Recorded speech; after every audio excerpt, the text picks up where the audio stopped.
Assalamualaikum warahmatullahi wabarakatuh. Salam dan bahagia Bapak Ibu Guru Penggerak. Saya Umiati, calon guru penggerak angkatan 9 dari Kabupaten Pati.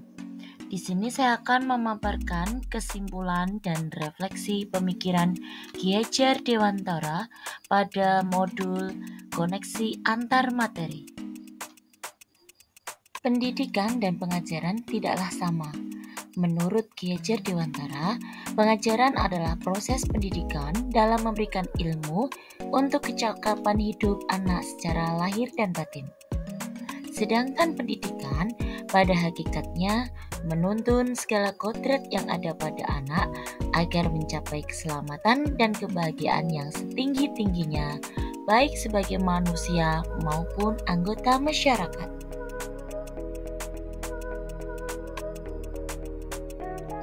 Sebelum mempelajari modul 1.1 tentang pemikiran Ki Hajar Dewantara, yang saya lakukan adalah pembelajaran hanya bersifat transfer materi pelajaran saja, dan ketuntasan dalam penyampaian materi lebih penting daripada memahami karakteristik peserta didik, sehingga hanya menilai aspek kognitif saja, misalnya saat pengerjaan ulangan dan nilainya bagus. Jika nilai murid sudah KKM, maka pembelajaran dikatakan berhasil. Di sini, murid hanya sebagai objek pembelajaran saja, karena pembelajaran yang saya lakukan masih berpusat pada guru atau teacher center.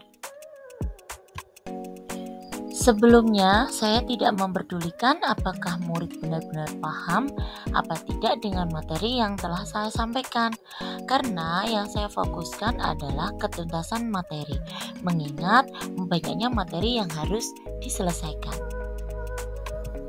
Saya pun hanya meminta siswa menghafal materi, sehingga saya sering merasa gagal atau mengeluh jika banyak murid yang tidak tuntas setelah diadakan evaluasi.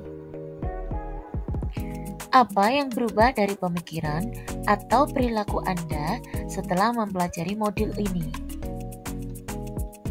Setelah mempelajari modul tentang pemikiran Ki Hajar Dewantara, saya menyadari bahwa apa yang saya pikirkan dan saya lakukan kurang tepat.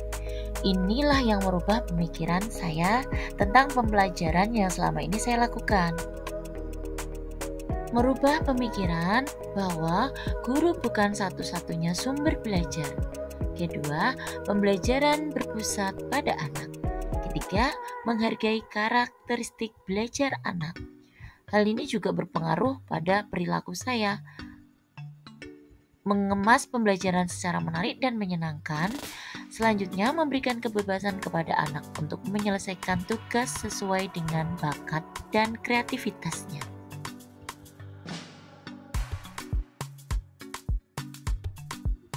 Yang dapat segera saya terapkan dalam pembelajaran di kelas antara lain, merancang pembelajaran yang interaktif dan menyenangkan, menerapkan pembelajaran berbasis kearifan budaya lokal setempat, menerapkan sistem Among, pembelajaran yang sesuai kodrat alam dan zaman, pembelajaran yang mengutamakan aspek budi pekerti.